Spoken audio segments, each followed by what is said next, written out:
Now this one's close to my heart, being Navy. It's a 38 caliber single shot aircraft or ship gun.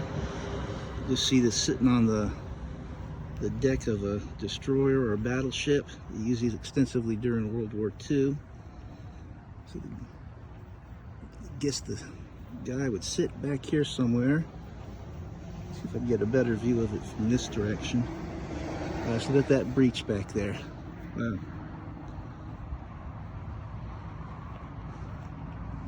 Look at that.